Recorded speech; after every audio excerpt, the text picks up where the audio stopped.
प्रिय दोस्तों, साहेब बंदगी साहेब, आज रमैनी 64 काल्पनिक सिद्धियों का व्यामो छोड़कर आत्मपर्क करो के बारे में बात करेंगे। काया कंचन जतन कराया, बहुत भांति के मन पलटाया, जो 100 बार कहों समुझाई, तैयो धरो छोरी नहीं जाई, जन के कहे जन रही जाई, नौ निधि सिद्धि तिन पाई, सदा धर्म जाके हृदय बसई, राम कसौटी कस्तही रही, जो रे कसाबे अंते जाई, सो बाउर आपो ही बोराई, साखी ताते परी काल की फांसी, करहु न आपन सोच, जहां संत तहां संत सिधावे, मिली रहे धूत ही धूत। भावार्थ, कुछ साधक काया को कंचन के समान देदीप्यमान तथा सदा जवान बनाए रखने के लिए कायाकल्प आदि बहुत यत्न करते हैं। मैंने उनको बहुत प्रकार से समझाकर तथा उनके मन को उधर से घुमाकर आत्मशोधन में लाना चाहा, परंतु 100 बार भी समझाकर कहता हूं तो भी उन्होंने उसको इतनी मजबूती से पकड़ रखा है कि वे उसे छोड़ नहीं सकते। योगियों के कहने से ये साधक जन यदि उसी भ्रम में पड़े रह जाते हैं तो इनको क्या मिलेगा? बहुत हुआ तो उनके कथनानुसार ये नो निधियां तथा अष्ट सिद्धियां पाएंगे, अर्थात थोड़ा सांसारिक लाभ इनको मिल जाएगा, परंतु वो सब नाशवान है। जिसके हृदय में सदैव सच्चा धर्म निवास करता है, वो अपने आप को अंतरात्मा की कसौटी पर कसता रहता है कि मैं कौन हूं तथा मेरी स्थिति क्या है। परंतु जो अंतरात्मा की कसौटी छोड़कर अपने आप की परख के लिए कोई बाहरी मानदंड मानेगा और अपने उद्धार के लिए दूसरे की आशा करेगा, वो मूर्ख अपने आप पागल हो जाएगा। लोग अपनी अंतरात्मा की कसौटी छोड़कर बाहर कल्पित देवी देवताओं एवं रिद्धि सिद्धियों में दौड़ते हैं। इसीलिए सबके गले में अज्ञान की फांसी लगी है। हे मनुष्य, तू अपने कल्याण की चिंता करना। जहां संत होते हैं वहां संत जाते हैं, और धूर्त लोग धूर्तों से मिलकर अपनी दलबंदी करते हैं। व्याख्या, हठयोगियों के बहकावे में आकर कुछ साधक इस भ्रम में पड़ जाते हैं कि कायाकल्प आदि यत्न करने से जवानी सैकड़ों वर्ष बनी रहेगी और शरीर अमर भी हो सकता है। लोग प्रसिद्ध हठयोगी गोरखनाथ को आज भी जीवित रहने का भ्रम करते हैं और कहते हैं कि ये शरीर से अमर है। इन मिथ्या महिमाओं के जाल में पड़कर कुछ लोग नेति, धौती, वस्ती, नौली, कपाल भाती, त्राटक आदि करते हैं। वह खान पान तथा अन्य बातों में बहुत संयम कर शरीर को स्थिर बनाए रखने का भ्रम पाले रहते हैं। इसके साथ ये भी भ्रम जुड़ा रहता है कि जो योग सिद्ध हो जाएगा वो अष्ट सिद्धिनों निधि पाएगा। सद्गुरु कहते हैं कि ये सब मन का मोह है और सर्वथा भ्रमपूर्ण है। संयम नियम से रहने से शरीर स्वस्थ रहता है और कुछ ज्यादा दिनों तक युवा जैसा रहता है, परंतु शरीर तो बदलने वाला है। वो क्षण अक्षण बदल रहा है। चाहे कोई कितना ही योग करे, परंतु बुढ़ापा तथा मृत्यु का आना निश्चित है। आज भी ऐसे साधु मिलते हैं जो मुश्किल से 70-75 वर्ष के होते हैं, परंतु बताते हैं कि हम योग साधना से चल रहे हैं, इसलिए 140 वर्ष के हो गए हैं, तो भी कम उम्र के दिखते हैं। परंतु ये सब व्यामोह है। इसमें महत्व नहीं है कि आदमी कितने दिन जीता है, परंतु महत्व है कि वह अपने जीवन में क्या करता है। रिद्धि सिद्धि केवल मन के धोखे हैं। सिद्धि का अंधविश्वास ऋग्वैदिक काल से ही रहा है। मुनि लोग आकाश में उड़ सकते हैं और सारे पदार्थों को देख सकते हैं। मुनि लोग वायु मार्ग पर घूमने के लिए अश्व स्वरूप है। पातंजल योग दर्शन में लिखा गया, योगी त्रिकालज्ञ हो जाता है, संपूर्ण प्राणियों की भाषा जान लेता है, हाथी के समान बलवान, पर्दे के भीतर की वस्तुओं का ज्ञाता, समस्त लोकों का ज्ञाता, भूख प्यास से मुक्त आदि हो जाता है, दूसरे के शरीर में प्रविष्ट हो जाता है, आकाश में उड़ता है, अणिमा, लघिमा, गारमा आदि सिद्धियों को प्राप्त कर लेता है। ये सारे अंधविश्वास जनमानस में फैले थे। उन्हें योग दर्शन के लेखक ने अपने सूत्रों में संचित कर दिया। पीछे के लोग शाकवचन त्रिकालज्ञ ऋषियों के हैं मानकर उन सारे अंधविश्वासों को मन में पालते हैं। इससे 2 प्रकार की हानियां होती हैं।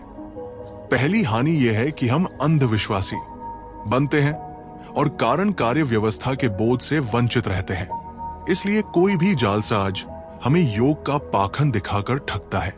दूसरी हानि है कि कुछ लोग सिद्धि लाभ के चक्कर में पड़कर अपने रत्न तुल्य जीवन को हठयोग में व्यतीत करते हैं, जिसमें आध्यात्मिक लाभ कुछ नहीं बल्कि भटकाव है। सदगुरु कबीर के युग में हठयोगी खूब थे। लगता है कि कबीर साहिब ने स्वयं भी हठयोग साधा था, परंतु उसे व्यर्थ जानकर छोड़ दिया था और फिर उसका बीजक में जगह जगह खंडन किया। सदगुरु यहां बताते हैं कि मैं इन लोगों को बारंबार समझाकर स्वरूप ज्ञान पर लाना चाहता हूं, परंतु ये तो उसे ऐसा मजबूत पकड़ रखे हैं कि उसे छोड़ने का नाम भी नहीं लेते।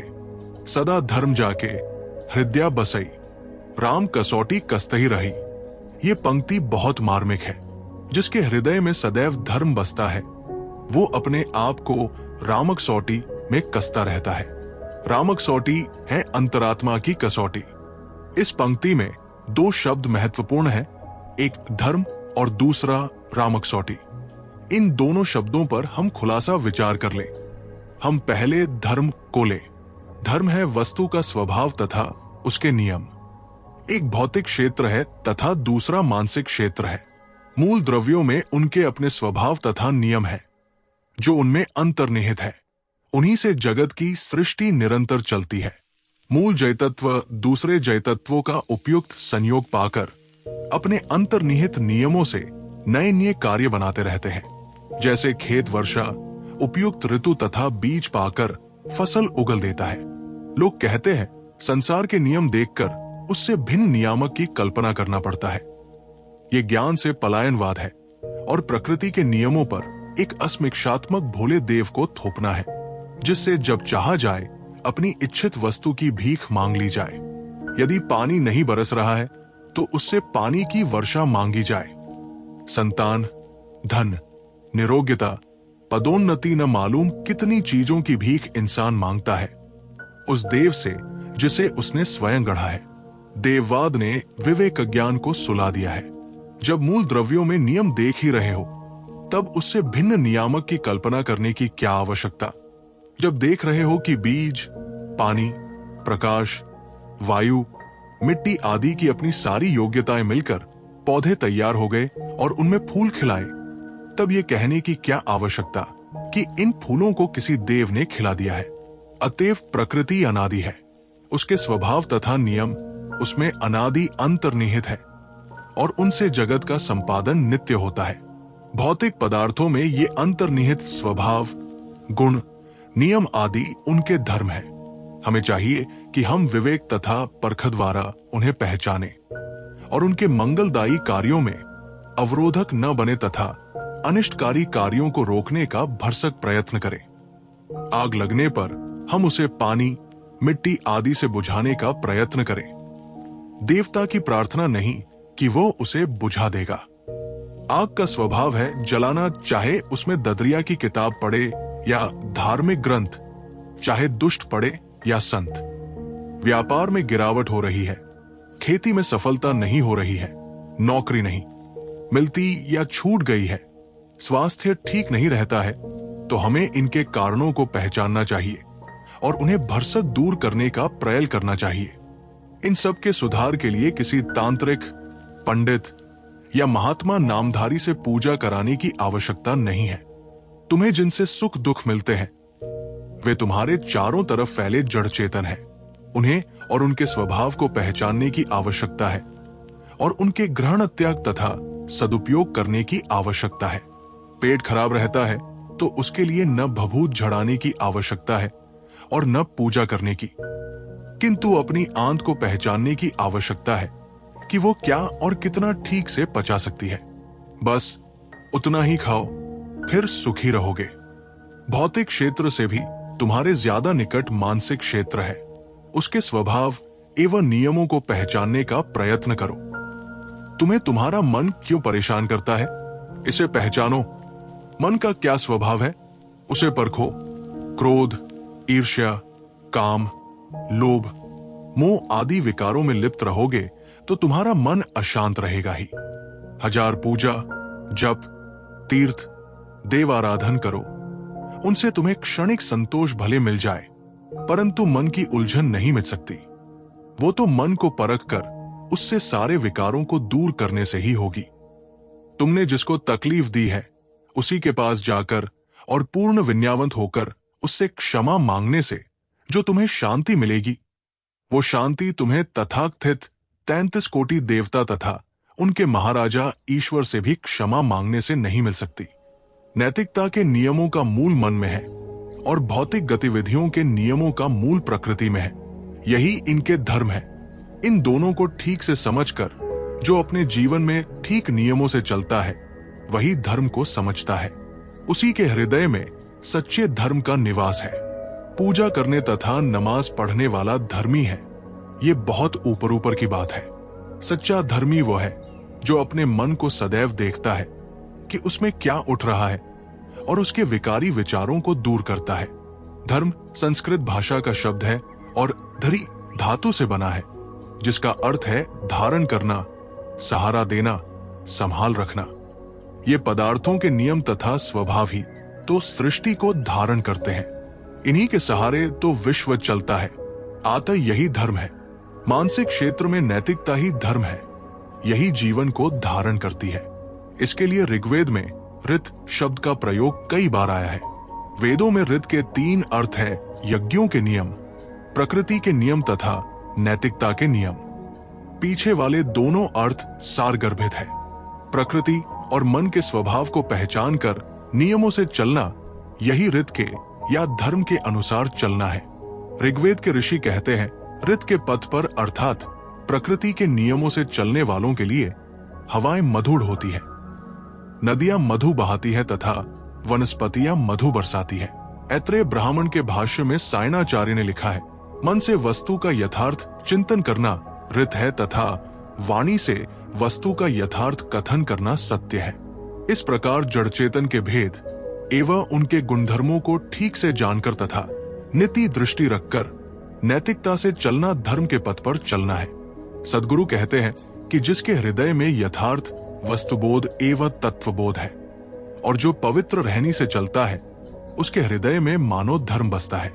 ऐसा सत्य ज्ञान तथा पवित्र मन वाला व्यक्ति अपने आप को राम कसौटी में कसता है। राम अपना चेतन स्वरूप है, अपनी अंतरात्मा है। पवित्र मन वाला व्यक्ति अपनी अंतरात्मा की आवाज को साफ सुनता है। यहाँ कोई ये न समझ ले कि अंतरात्मा से कोई शब्द उठता है। तात्पर्य है कि जीव ज्ञान स्वरूप है। जब वो मल, विक्षेप तथा आवरणों से मुक्त हो जाता है, तब उसका ज्ञान उद्घाटित हो जाता है। ऐसा शुद्ध जीव अपने आप को क्षण अक्षण समझता रहता है कि मैं कौन हूं, क्या कर रहा हूं। उसके मन के सामने थोड़ी भी भ्रांति आए, उसे देख लेता है। उसका निर्मल ज्ञान उसके लिए क्षण अक्षण कसौटी का काम करता है। धर्माचरण द्वारा हृदय निर्मल होने से भीतर सब कुछ साफ समझ में आता है। पवित्र व्यक्ति की चेतना उसे क्षण अक्षण रास्ता दिखाती है। यही अंतरात्मा की आवाज है और यही राम कसौटी है। जो रे कसावे अंते जाई, सो बाउर आपू ही बोराई। अर्थात जो व्यक्ति अपनी कसौटी तथा अपने आप की निर्परख अपने अंतर ज्ञान से न कर किसी काल्पनिक देव से निवेदन करता है, हे देव, तू ही समझ कि मैं कौन हूं और मेरा उद्धार कैसे होगा। मैं तो अल्पज्ञ हूं, असमर्थ हूं। तू ही सर्वज्ञ तथा सर्वसमर्थ है। तू ही मेरी देखरेख कर तथा मेरा उद्धार कर। सद्गुरु कहते हैं कि ऐसा प्रलाप करने वाला मूर्ख है। वो अपने आप को भूलकर स्वयं पागल बन गया है। किसी काल्पनिक देवता से तो कुछ भी होने जाने वाला नहीं है।